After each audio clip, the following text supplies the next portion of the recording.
무슨 일을 하든지 마음을 다하여 주께 하듯 하고 사람에게 하듯 하지 말라. 네. 이번 주 하가다 말씀입니다. 네. 여째니까 안 모르도 되겠죠. 하가다 말씀. 자, 오늘 제목 한번 따라하겠습니다. 진짜 주인.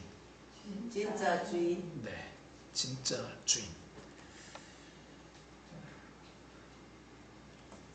자, 질문합니다. 여러분 구원 받았습니까? 아멘. 네, 하나님 오늘 부르셔도 너는 천국 간다. 네, 할 수 있습니까? 아멘. 아멘이 조금씩 줄어들고 있는데 네. 나는 진정한 하나님의 백성인가? 뭐 가지고 알 수 있을까요? 뭐 가지고 내가 진짜 구원받았다 판단할 수 있을까요? 나는 성령의 체험을 했어. 불을 받았어. 은사를 체험했어. 말씀을 깨달았어. 여러 가지 이야기 할 수 있겠죠. 회개하는 자입니다. 회개하는 자다. 나는 회개하는 자다. 네. 나는 또 기적을 경험했어. 엄청난 하나님의 역사하심을 체험했어. 환상을 봤어. 여러 가지 이야기할 수 있겠죠. 그러나 그 모든 것들은요, 내가 진짜 하나님의 백성이다 하는 어떤 체험 중에 한 부분은 될 수 있는데 그 보증은 될 수가 없습니다. 보장은. 네. 왜냐하면 히브리서 말씀을 봐도요, 말씀의 빛을 받고 내세의 능력을 체험하고 여러 가지 것들을 다 이야기를 하는데 나중에 안 믿는 사람이네 하고 드러나는 사람이 있다 하는 겁니다. 그래서 히브리서 6장을 가지고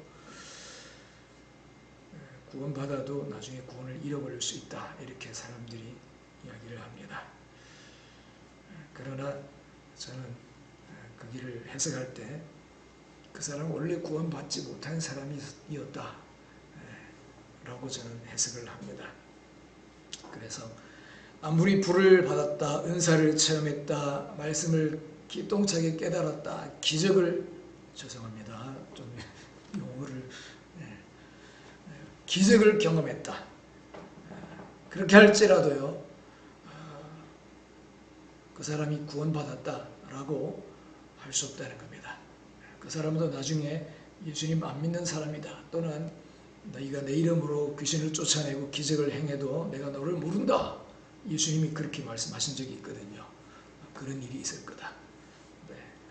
그러면 뭐가 진정한 구원받은 자인가? 하나님의 백성의 표시인가? 뭘까요? 나 은사도 체험했어. 나도 불 받아봤어. 그게 아니고요. 삶의 변화라는 겁니다. 삶의 변화. 내가 진짜 하나님의 백성인가? 하나님의 자녀인가? 이거는요, 지식을 가지고 많이 주입을 할 수도 있고 공부를 해서 많이 알 수도 있습니다. 그것이 나를 보증하지 못한다는 겁니다. 내 삶이 진짜로 변했는가? 그래서 삶의 진정한 변화는 뭐가 변할 때 변했다고 할 수 있죠? 마음이 변했을 때 진짜 변했다 할 수 있습니다. 그렇죠? 그래서 내 삶의 동기가 하나님인가? 내 삶의 동기가. 이게 진정 구원받은 사람과 아닌 사람의 차이라는 것입니다. 여러분, 우리 삶의 동의는 무엇인가요? 내가 살아가는 내 삶의 동인. 우리는 무엇을 위해서 살아갑니까? 직장에서의 성공입니까? 가족의 행복입니까? 개인적인 성취입니까? 아니면 단순히 하루하루를 살아가는 것, 그냥 살게 됐으니까 살아간다, 그 자체일까요?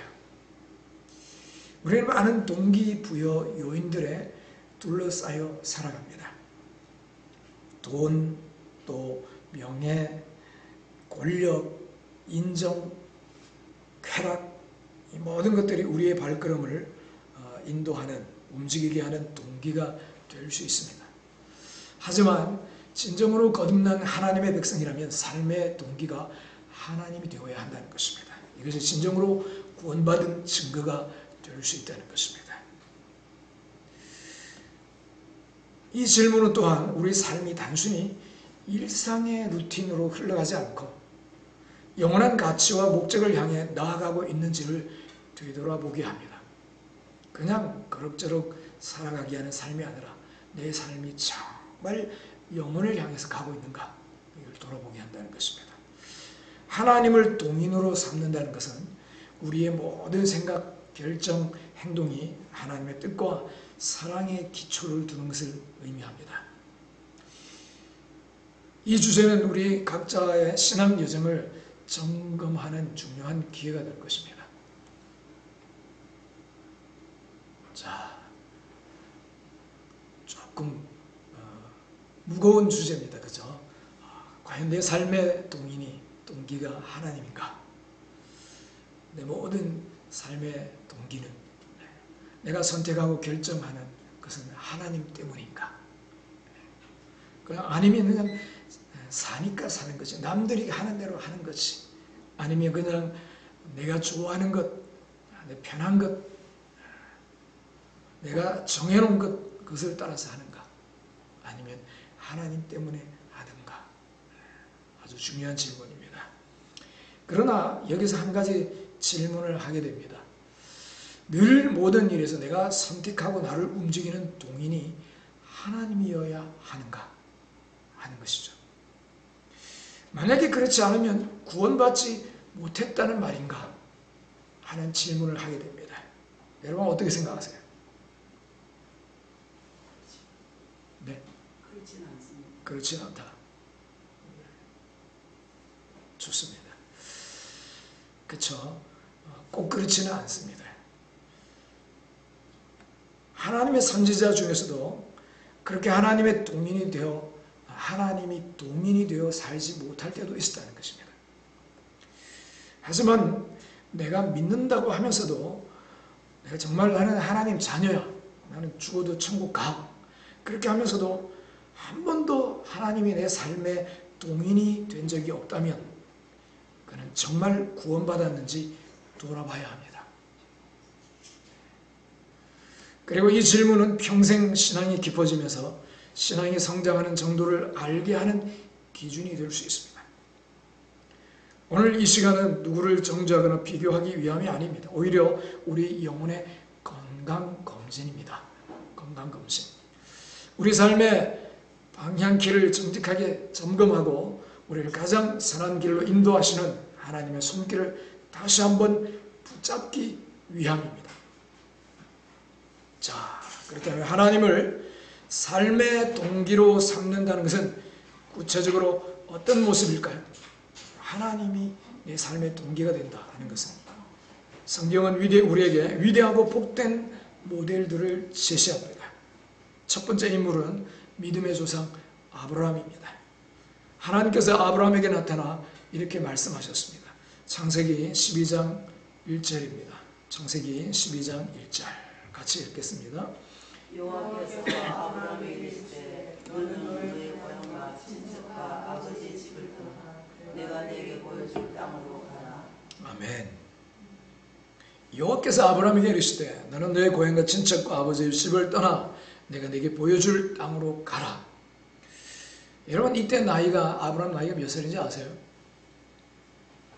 75세입니다. 75세. 우리 중에는 아직 75세가 안 되셨는데 이 나이에 하나님이 아브라함을 찾아와서 너의 집을 떠나라. 재산 정리해서 너희 가족 떠나라. 그 당시는요 부족 사회였어요. 부족 사회. 부족 사회를 떠난다는 것은 죽는 겁니다. 그 부족 안에서 같이 일하고 보호를 받고 하는 건데 이 부족 사회, 시족 사회에서 떠나가지고 다른 부족들 가운데로 들어갈 수가 있을까 쉽지 않습니다. 그렇죠? 네. 75세 나이에 모든 안전과 기반을 버리고 어디로 가는지도 모르는 채 어디로 가라 말씀을 안 하셨어요. 무조건 떠나라 그랬어요. 네, 떠나라. 만약 아브라함의 삶의 동기가 안정적인 노후나 세상적인 성공이었다면 그는 절대로 떠날 수 없었을 것입니다. 하지만 그의 동기는 달랐습니다. 보이지 않는 하나님과 그분의 말씀에 대한 절대적인 믿음, 그것이 그의 발걸음을 움직인 유일한 동기였습니다. 하나님 때문이었다는 겁니다. 하나님 때문에. 결국 그는 하나님이 자랑하시는 믿음의 심볼, 믿음의 조상이 됩니다. 한 젊은 의사 부부가 있었습니다. 한국에서 모두가 부러워하는 병원에서 안정적인 미래가 보장된 의사였습니다. 하지만 그들은 모든 것을 내려놓고 의료 보장이 잘 안 돼 있는 아프리카의 한 나라로 떠납니다. 사람들은 왜 그 좋은 길을 버리고 고생을 사서 하느냐고 물었습니다. 그들의 대답은 간단했습니다. 하나님께서 우리에게 주신 기술과 시간으로 가장 필요한 곳에서 그분의 사랑을 전하는 것이 저희 부부의 기쁨입니다. 그들의 삶의 동기는 돈이나 명예가 아니라 바로 하나님을 위한 사랑이었습니다. 우리는 하나님 때문에 갑니다. 두 번째 인물은 사도 바울입니다. 그는 당대 최고의 지성 그리고 학문, 가문, 로마 시민권까지 가진 사람이었습니다. 그러나 그는 예수님을 만난 후 자신의 모든 것을 배설물처럼 여겼다고 고백합니다. 빌립보서 3장 8절입니다. 함께 읽겠습니다. 또한 모든 것을 해로 여김은 예수 그리스도 예수를 아는 지식이 가장 고상하기 때문이라. 내가 그를 위하여 모든 것을 잃어버리고 배설물로 여김은 그리스도를 얻고. 사도 바울이 갖고 있는 스펙은요, 어쩌면 미국 시민권자고 또 하버드 대학을 나온 그 중에서도 최고의 교수가 그를 지목해서 키우고 있는 제자다 하는 이것보다 더한 스펙이었습니다. 사도 바울의 스펙은요. 지금보다 어떻게 보면 나라들은 그래도 좀 평준화되었습니다. 로마가 어떻게 전 세계를 지배하는 상황이었습니다. 근데 바울은요, 로마의 시민권이 있었습니다. 그리고 하버드대 중에서도 가장 최고의 교수가 그를 제자로 삼고 있어요. 이러한 바울이 복음을 위해서 내가 예수 그리스도 때문에 모든 것을 그냥 보류한다 이게 아니고요. 배설물로 얘기했다. 똥으로 얘기했다면 똥으로. 그의 삶의 동기는 오직 하나, 복음이었습니다. 매를 엄청나게 맞았습니다. 감옥에 갇히고 굶주리는 고난 속에서도 그가 기뻐하며 달려갈 수 있었던 이유는 그의 삶의 목적과 동기가 오직 하나님께 있었기 때문입니다. 그래서 그는 기독교사에 예수님 다음으로 닮고 싶어하는 인물이 됩니다. 여러분 신학교 가면요, 전부 다 나 바울 되고 싶다. 바울. 지난주에 우리 교회 지난주인가 오셔가지고 설교했던 목사님 이름도 김바울입니다. 원래 본명이 아닙니다. 선교 그러면 바울입니다. 폴.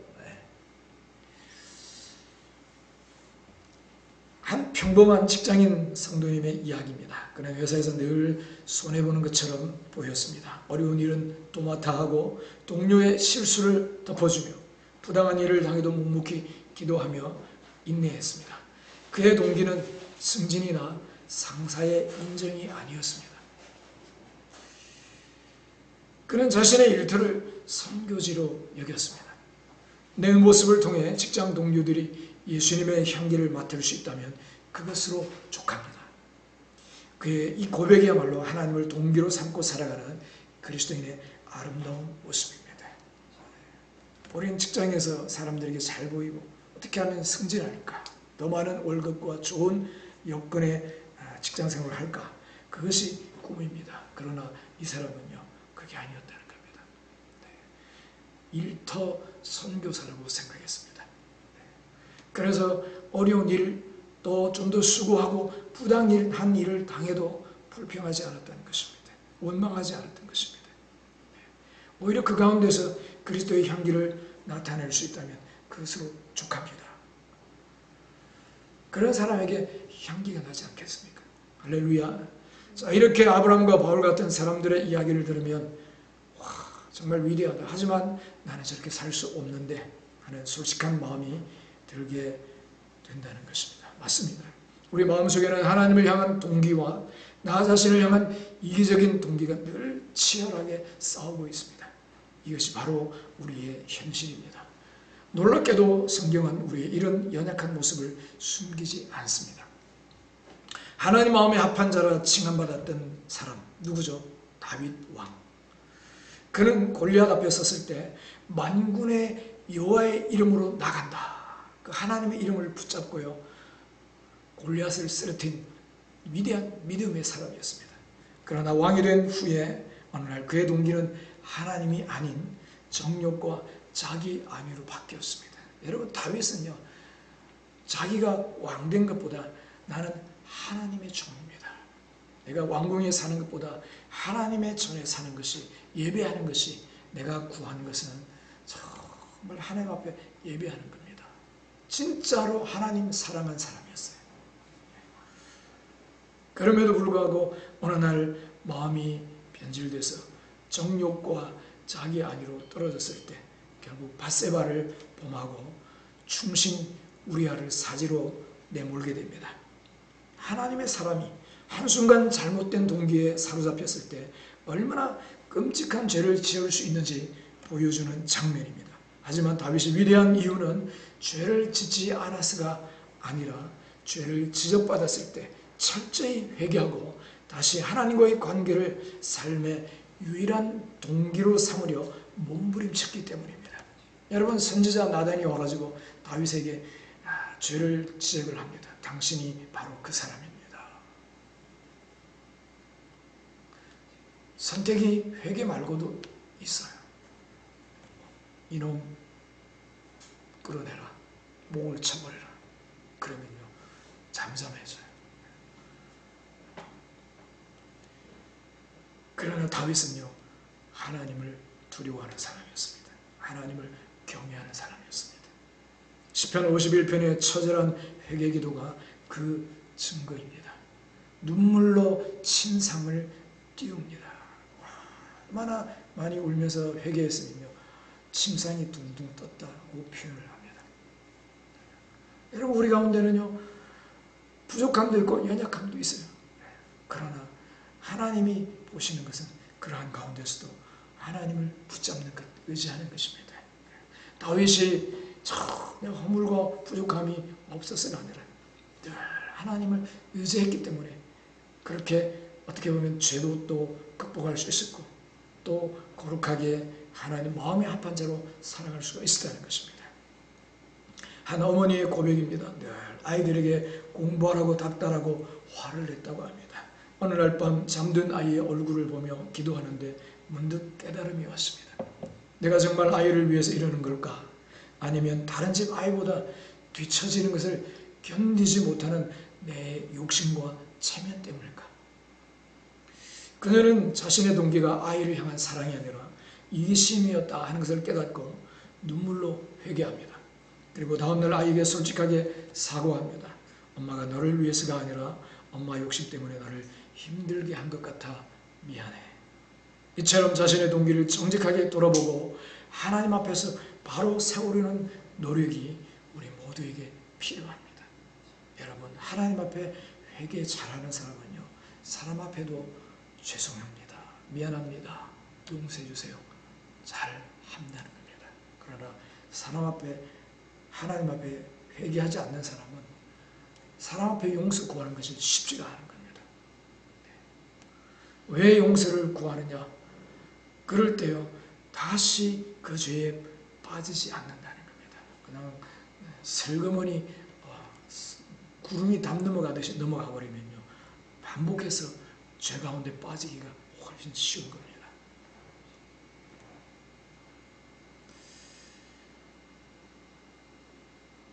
반대로 만약 하나님이 나 아닌 나 자신이 삶의 동기가 될 때 우리 삶은 어떤 방향으로 흘러갈까요? 성경은 그 위험성을 요나 선지자를 통해 분명히 보여줍니다. 하나님은 요나에게 적국, 이 요나가 속했던 이스라엘의 적국이죠. 아수르의 수도 니느웨로 가서 심판을 선포하라고 명령합니다. 그런데 요나는 정반대인 다시스로 도망갑니다. 왜 그랬을까요? 니느웨 사람들이 회개하고 구원받는 게 싫었기 때문입니다. 그의 동기는 자비로운 하나님의 마음이 아니라 적국을 향한 민족적인 증오심이었습니다. 이 우리나라를 괴롭히는 이 나라 망하면 좋겠다. 그리고 자기 중심적인 정의감이었습니다. 결국 그는 하나님의 뜻을 행하기는 했지만 그 동기가 잘못됐을 때 나중에 다른 데로 갔다가 바닷속에 빠져서 엄청나게 고생합니다. 그리고 결국에 니느웨로 갑니다. 하지만 이 동기는 여전히 변하지 않았다 하는 거죠. 그럴 때 니느웨 백성들이 회개하자 이 요나는 기뻐하기는커녕 하나님께 굉장히 화를 냅니다. 그러면서요, 나를 죽이시오, 죽여달라고까지 합니다. 겉으로는 하나님의 일을 했지만 그의 마음은 지옥과 같았습니다. 여러분, 교회 안에 이런 요나와 같은 모습이 있을 수 있습니다. 누구보다 열심히 봉사하고 헌금도 많이 하고 모든 예배에 참석합니다. 겉으로 보면 최고의 신앙인입니다. 그런데 만약 그 마음의 중심 동기가 하나님의 영광이 아니라 사람들에게 인정받고 칭찬받고 싶은 욕구라면 어떻게 될까요? 사람들이 알아주지 않으면 쉽게 삐지고, 다른 사람이 더 주목받으면 시기심에 사로잡힙니다. 겉으로는 거룩한 일을 하지만 그 영혼은 요나처럼 분노와 불만으로 가득 차게 되는 것입니다. 이것이 바로 잘못된 동기가 가진 무서운 위험입니다. 하나님 때문에, 나는 하나님 때문에 봉사합니다. 하나님 때문에 남들이 보지 않아도 수고합니다. 여러분, 이게 돼야 자유할 수 있는 것입니다. 구약의 인물 중에도요, 하나님이 기뻐 받으신 아벨의 예배가 있는가 하면 하나님 받지 않은 가인의 예배도 있습니다. 창세기 4장 5절 7절을 보면요, 여호와께서 가인과 그의 제물은 받지 아니하셨다. 예배는 드렸지만 중심이 없었다는 겁니다. 사람과 비교하면서 예배했다는 거죠. 형식적인 태도가 동기였다는 것입니다. 정말 하나님을 사랑하고 하나님을 사모하는 마음으로 제사 지낸 것이 아니라 다른 사람과 비교하면서 형식적으로 드릴 때 하나님은 그거 내가 제물이 필요한가 아니다, 안 받으신다는 거죠. 사무엘상 3장 15장을 보면요, 사울 이야기가 나옵니다. 사울 왕이죠. 백성을 두려워하여 그들의 말을 청종하였나이다.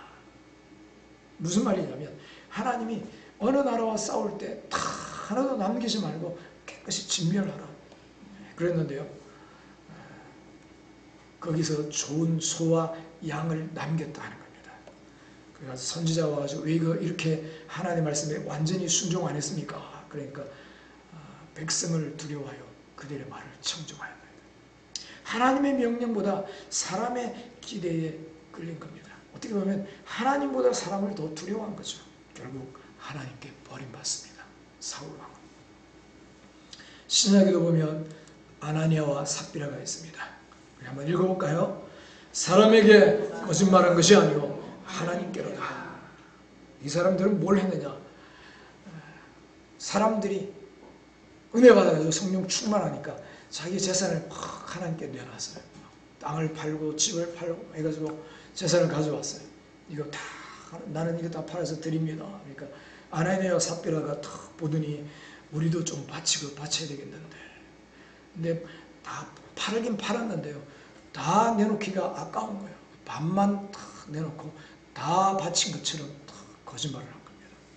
결국에는 이 사람들은요, 그 자리에서 즉사합니다. 그래서 베드로가 뭐라고 했냐면 사람에게 거짓말한 것이 아니요 하나님께로다.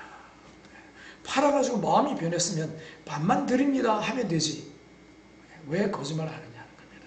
하나님이 다 안 냈다고 해서 하나님이 화가 나신 게 아닙니다. 그죠? 거짓말을 했다는 거예요. 팔았다가 마음이 변해서 아이고 아까워 못 드리겠다, 안 드린다고 해서 하나님이 진노하지 않는다는 겁니다. 이들은 헌금은 했지만요, 동기는 사람에게 칭찬받기 위해서였다는 것입니다. 사랑하는 성도 여러분, 오늘 우리는 매 순간 선택의 기로 앞에 섭니다. 무엇이 나를 움직이게 하는가? 사람의 눈인가? 내 체면인가? 내가 성도로서의 이미지 때문인가? 아니면 정말 하나님의 기쁨과 복음의 진리 때문인가? 하나님 때문인가? 골로새서 3장 23절을 한 번 더 읽겠습니다. 무슨 일을 하든지 마음을 다하여 주께 하듯 하고 사람에게 하듯 하지 말라. 오늘 우리는 이 말씀을 가슴에 새기고 돌아가기를 바랍니다. 그리고 이렇게 기도하면 좋겠습니다. 하나님 때문에 정직하게 살자. 하나님 때문에 용서하고 견디자. 하나님 때문에 전도하고 순종하자. 이 기도가 쌓일 때 우리의 삶은 점차 나 중심에서 하나님 중심으로 방향이 바뀌어 갈 것입니다. 그리하여 저와 여러분의 남은 모든 날이 나를 사랑하신 하나님 때문에 선택하고 순종하고 살아가는 복되고 영광스러운 삶이 되기를 주의 이름으로 축원합니다.